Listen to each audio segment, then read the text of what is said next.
Alright, so here I am. I got a 2014 F15 35 and I'm doing a spark plug replacement. There's a few videos online, but nothing really tells you like the key points that you need to know when you're actually trying to pull this job off by yourself if you've never done it before. It's my first time doing it on this motor. One thing you will need is this. I just had to run out and buy a thin wall spark plug socket.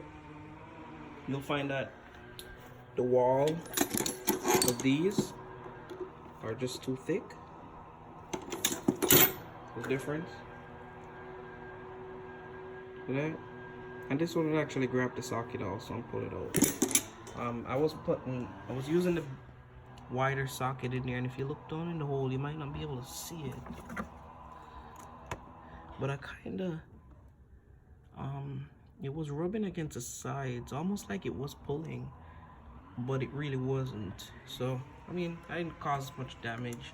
It's a little bit of scratching up of the metal, but for the most part, you definitely need a thin wall socket. You need a few Torx screws. I would recommend just buying a bunch. Just buy a set. If you work on these cars, you're gonna need it. So we had to pull off that cowl over there. This whole section had to be pulled off. When I'm putting it back together, I might post another video. I just started to do it and figured I should create a video for it. There's another video of a guy doing an E70. It's pretty similar. This rubber came from over here.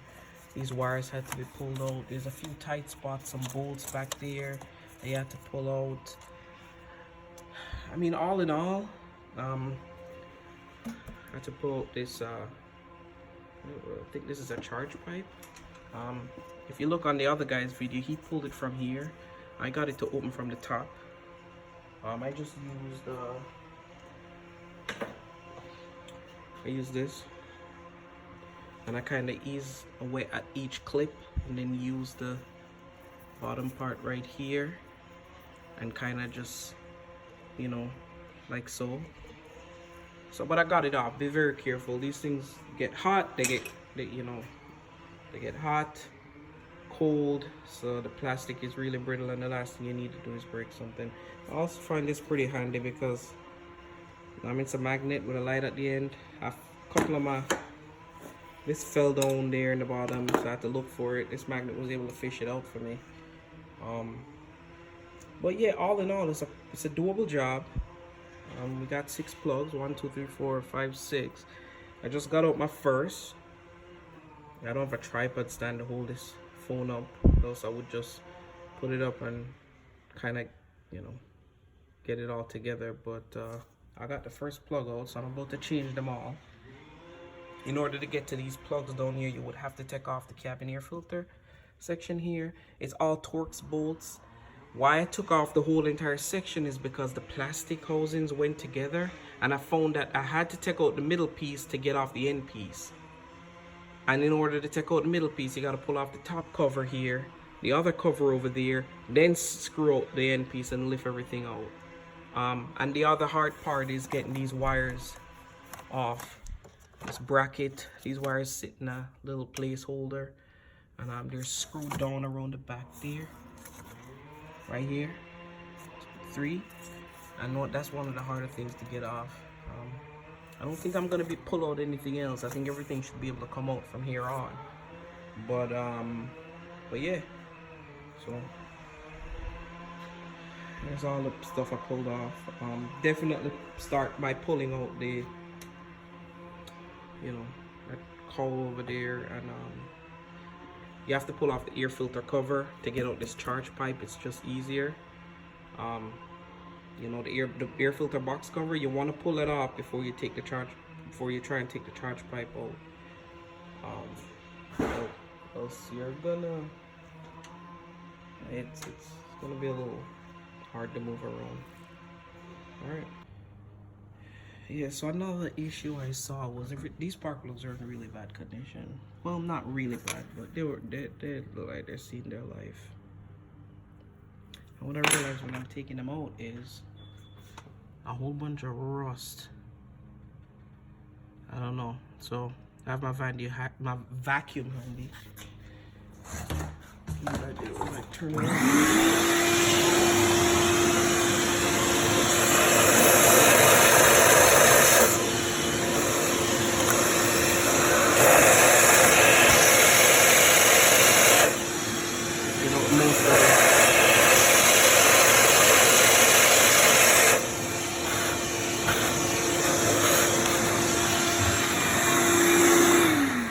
So I got on most of the crud there.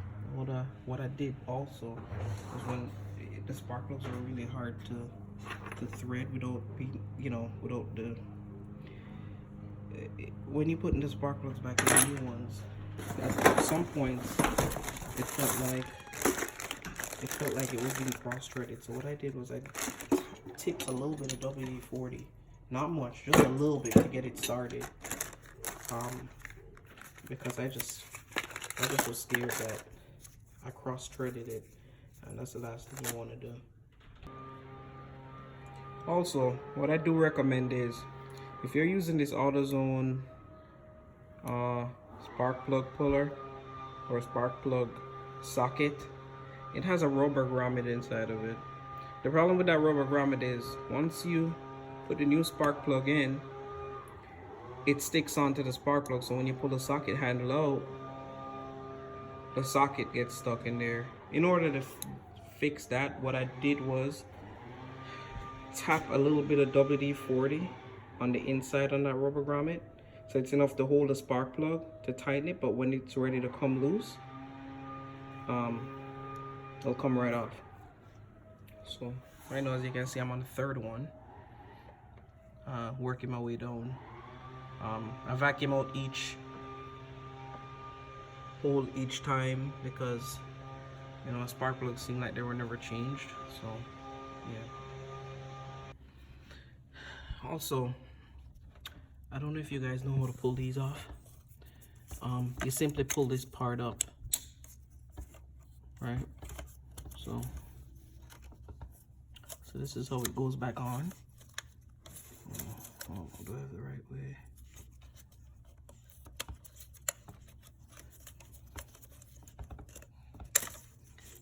So anyways, long and short of it is, these covers, they pull up from that silicone side. You pull up, just put a screwdriver underneath it. You should be able to ease them up. Right, let's use this one. Well, not from the silicone side actually. See that? And then once you pull it up, the slide right out. I do mine when I'm doing these. I do them one by one. So as you can see, I'm about to pull out one what do you call those again? Coil packs, or whatever their name. And as soon as I pull the coil pack out, I think it's what it's called, I don't remember. I pull the plug out,